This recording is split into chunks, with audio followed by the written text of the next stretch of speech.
Hola a todos y todas, bienvenidos y bienvenidas a esta nueva clase de ICSE, donde vamos a analizar el periodo 1976-1983, que corresponde a la última dictadura militar. Esta dictadura militar implica un cambio de régimen, ya que comienza un periodo denominado Proceso de Reorganización Nacional, una dictadura tras un golpe cívico-militar. Esta dictadura comienza por el gobierno de la Junta Militar integrada por Jorge Rafael Videla del Ejército, Emilio Macera de la Fuerza de Marina y el brigadier Orlando Agosti de la Fuerza Aérea. Como sabemos, las dictaduras a partir de 1955 se ponen nombre a sí mismas. Esta dictadura se llama a sí misma Proceso de Reorganización Nacional. Dentro de cada gobierno hay tres personas, es un presidente con dos ayudantes, podríamos decir.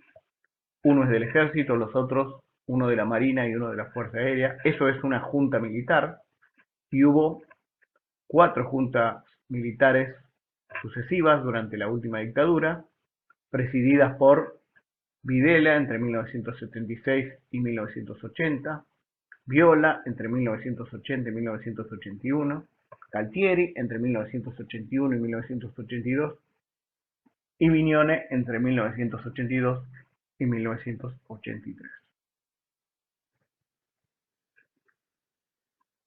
Debemos decir que el golpe de Estado fue un golpe cívico-militar acompañado por amplios sectores de la sociedad civil por varias causas: el caos económico de 1975, la crisis de autoridad, las luchas facciosas y la muerte presente cotidianamente, la acción espectacular de las organizaciones guerrilleras y el terror sembrado por la AAA, crearon las condiciones para la aceptación de un golpe de Estado que prometía restablecer el orden y asegurar el monopolio estatal de la violencia.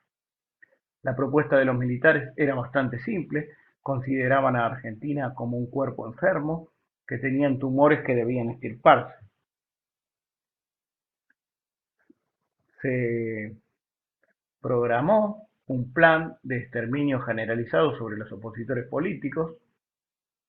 Fue un plan de exterminio ensayado en Tucumán en 1975 durante el gobierno de Isabel Perón y luego ejecutado entre 1976 y 1983 en todo el país.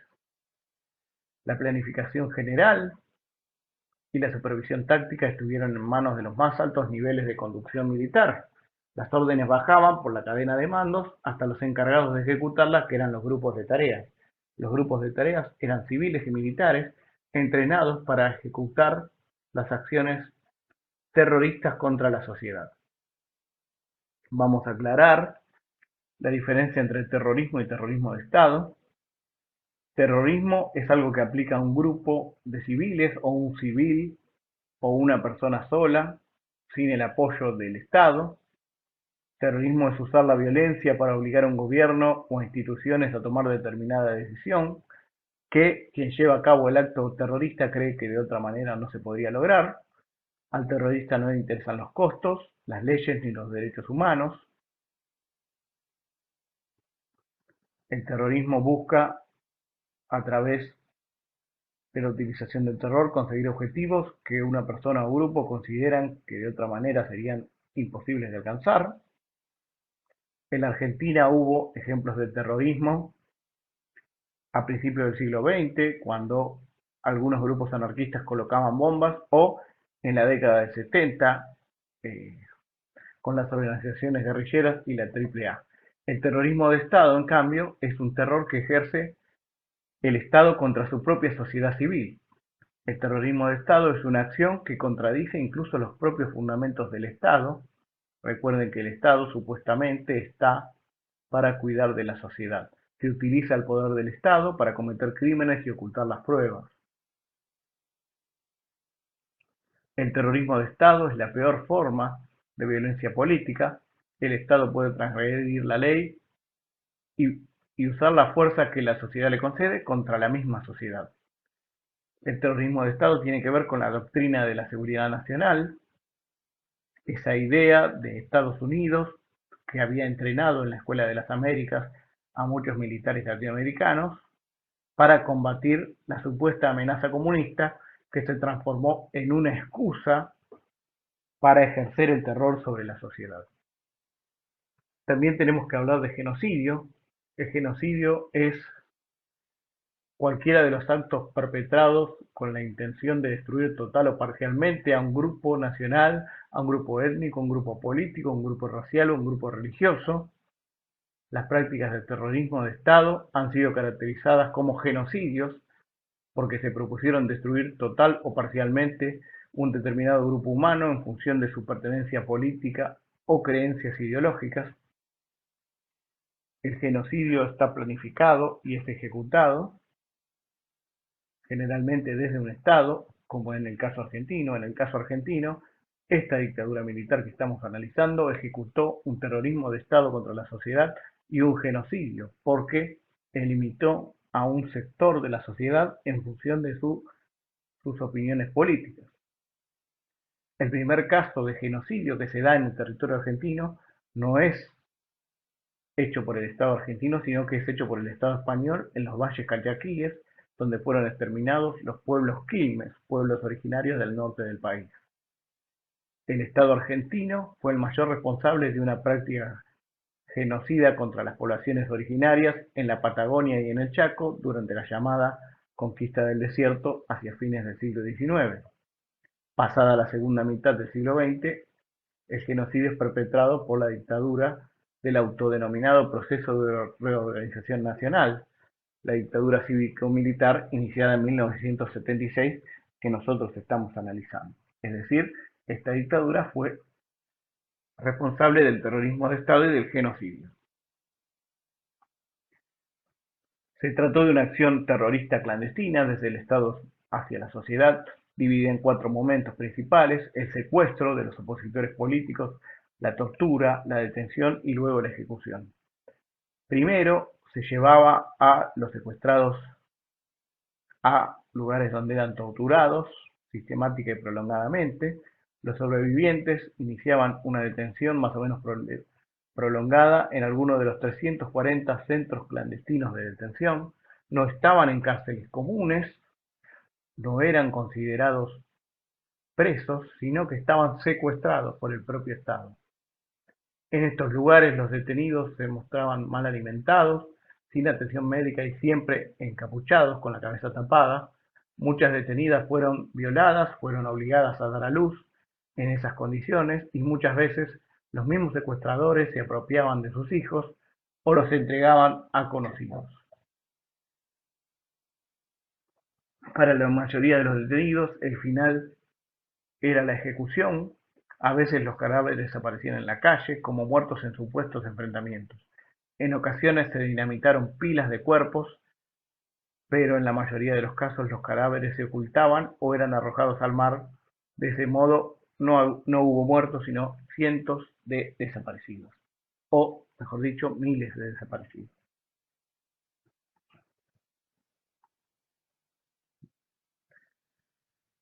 Hubo más de 30.000 desaparecidos.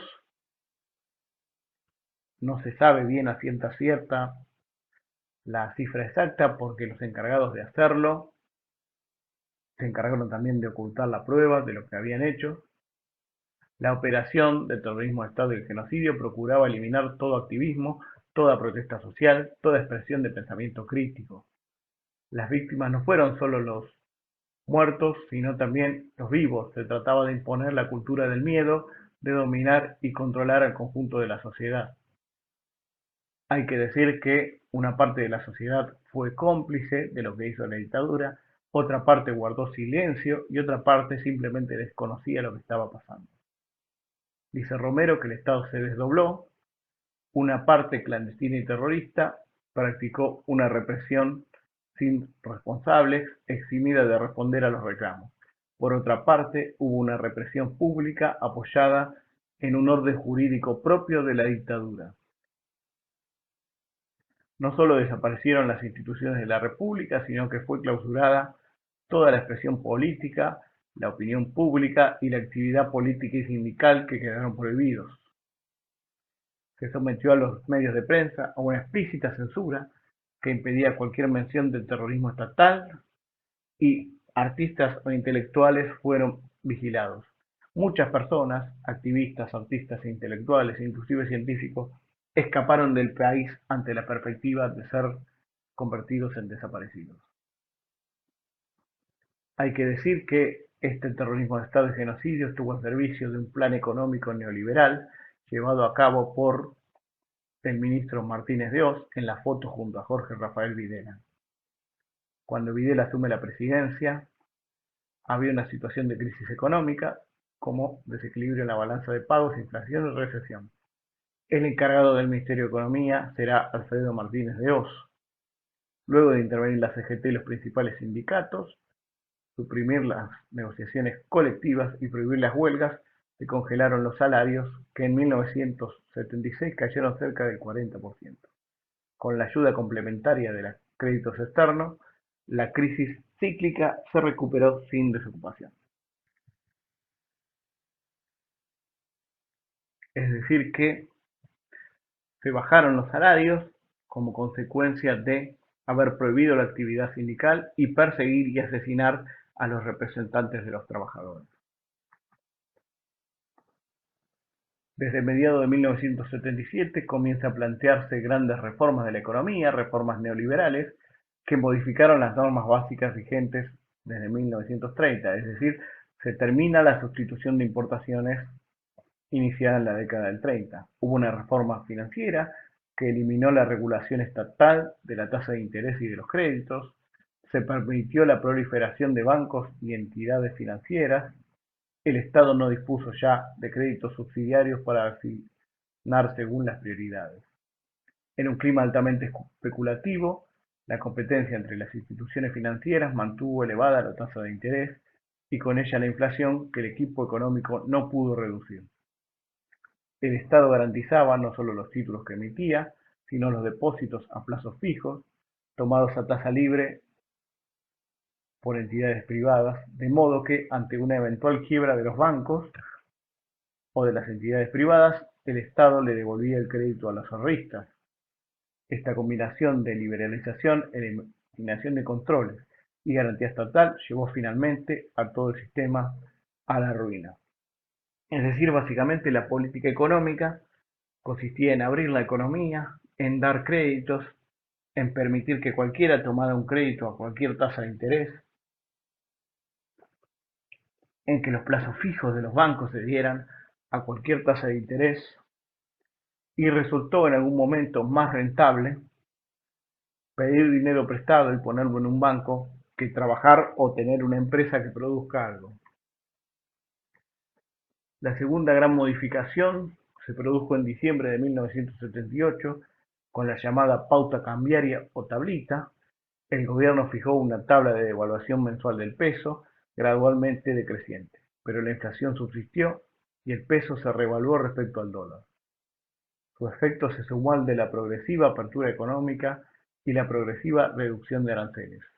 La consecuencia del dólar barato y los bajos impuestos fue una inundación de productos importados a precio ínfimo, que afectó con dureza a la industria nacional. Es decir, además de haber un clima altamente especulativo, donde se daba mucho dinero, se prestaba mucho dinero, o se recibían plazos fijos, depósitos con alta tasa de interés, era mucho más barato pedir un préstamo en dólares, comprar productos extranjeros y venderlos aquí que fabricar esos mismos productos. Esta apertura económica fue la ruina de la industria nacional argentina, sobre todo de los pequeños y medianos empresarios. El eje de esta política económica tenía como cara visible al sector financiero.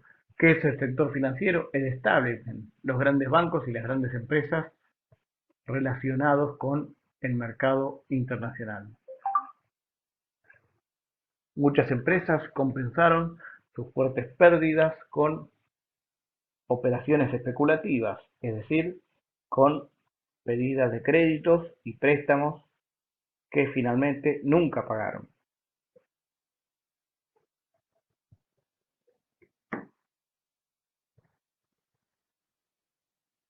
Muchos bancos compraron empresas que les debían dinero y se convirtieron así en grandes monopolios empresariales. El Estado financió el déficit de los bancos y su propio déficit y las obras públicas con endeudamiento externo, con lo cual creció enormemente la deuda externa.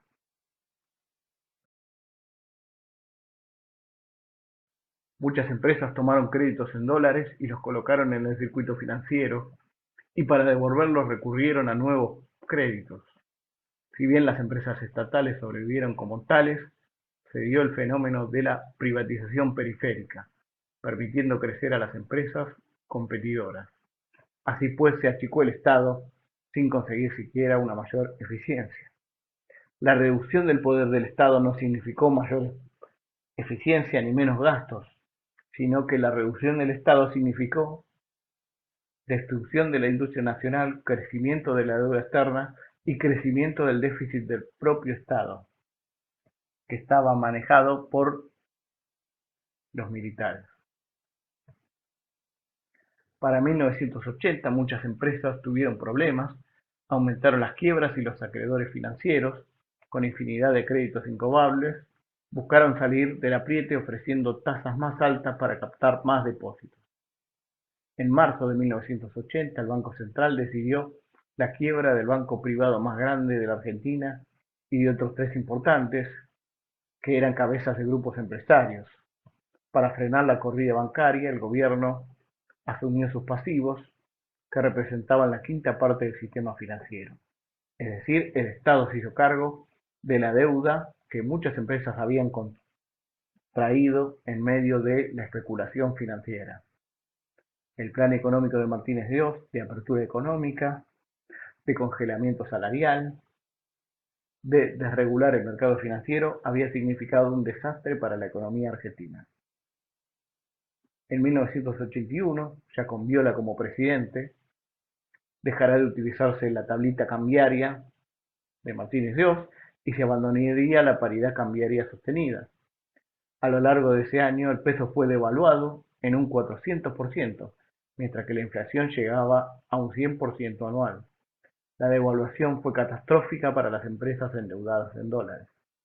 El Estado, que ya había absorbido las deudas del sistema bancario, concurrió en el auxilio de las empresas en 1982 y se hizo cargo de la deuda externa de las empresas, aumentando su propio endeudamiento.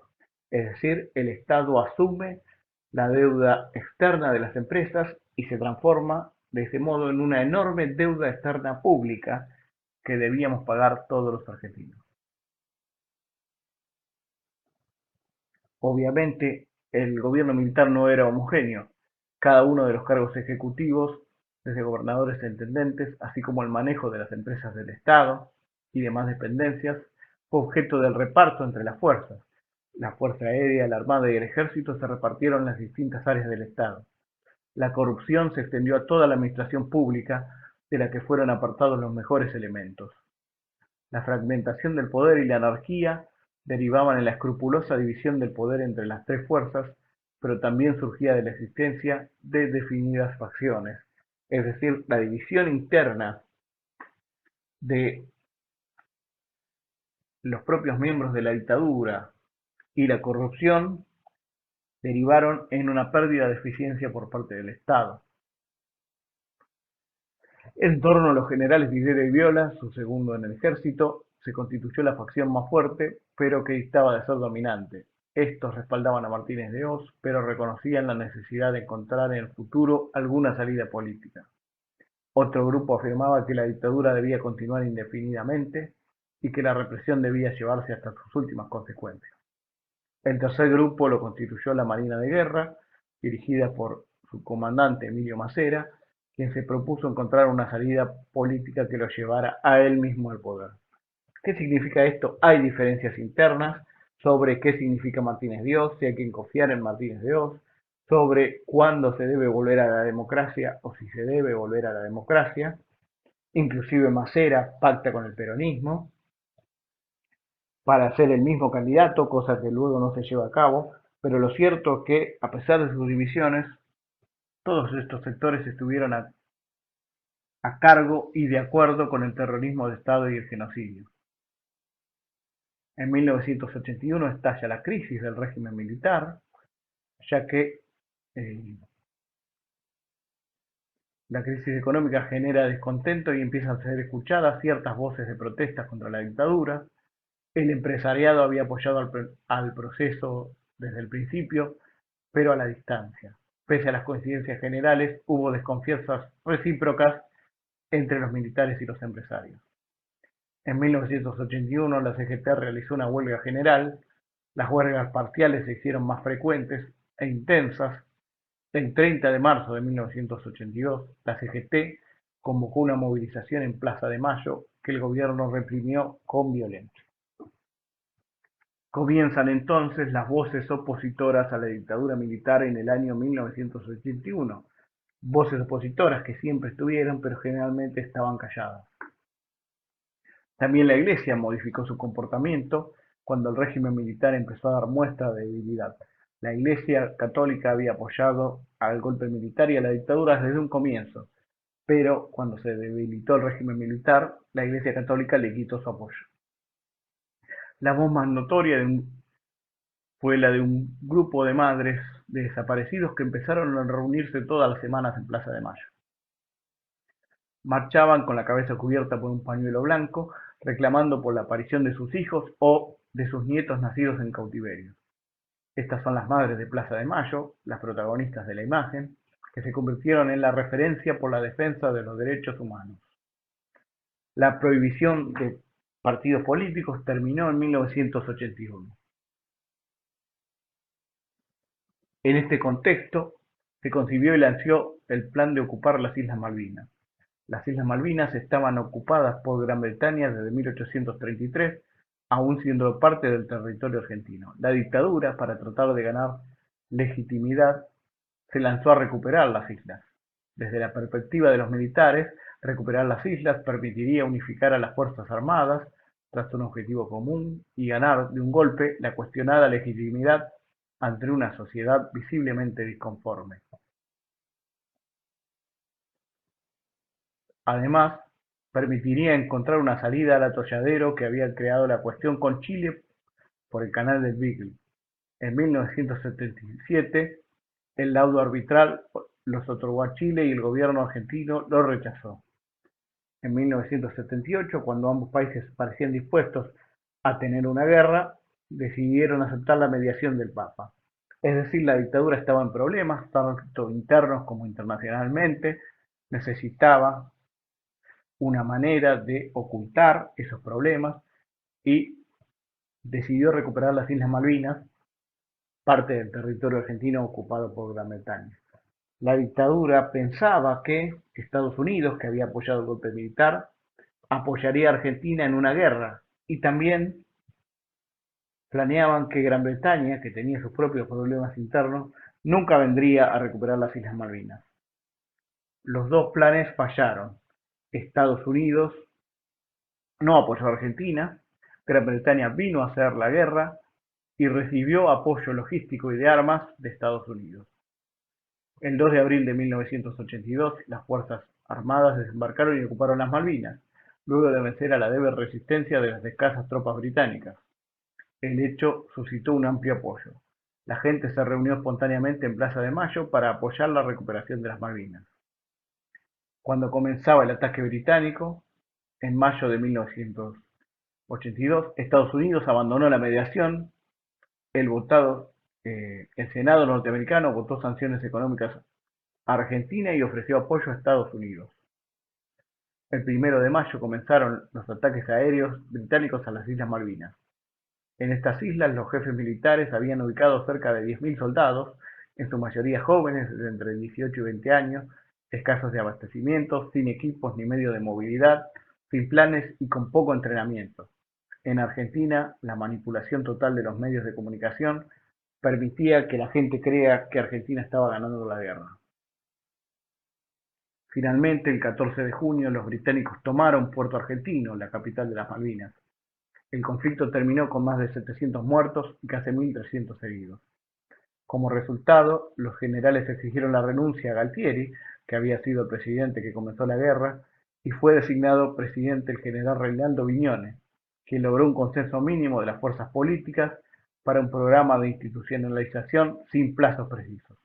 Los militares debían enfrentarse con la evidencia de su fracaso como administradores de un país desquiciado y como conductores de una guerra absurda. En resumen, la derrota de la Guerra de Malvinas significa el principio del fin de la dictadura militar, totalmente desprestigiada frente a la opinión pública argentina y frente a eh, la opinión pública internacional también. La sociedad despertaba y encontraban nuevas resonancias voces hasta entonces poco escuchadas, como la de los militantes por los derechos humanos y en especial las madres de Plaza de Mayo. Como habíamos dicho, durante toda la dictadura hubo oposición, lo que también había era una sociedad poco dispuesta a escuchar esa oposición. La crisis económica generó motivos movilizadores: impuestos, indexación, suba de alquileres, deudas impagas dejada por una quiebra bancaria. Quienes cuestionaban la política económica y la clausura de lo público. Surgió un nuevo activismo social que se manifestó en los campos más diversos: peregrinaciones a Luján por motivos religiosos o recitales de rock que a su manera representaban actos políticos. Creció a partir de la derrota de Malvinas la resistencia a la dictadura.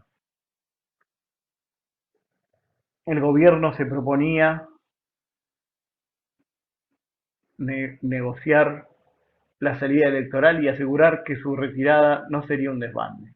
Se intentó lograr el acuerdo de los partidos políticos para una serie de cuestiones: la política económica, la presencia institucional de las Fuerzas Armadas en el nuevo gobierno y, sobre todo, una garantía de que no se investigarían los actos de corrupción ni las violaciones a los derechos humanos.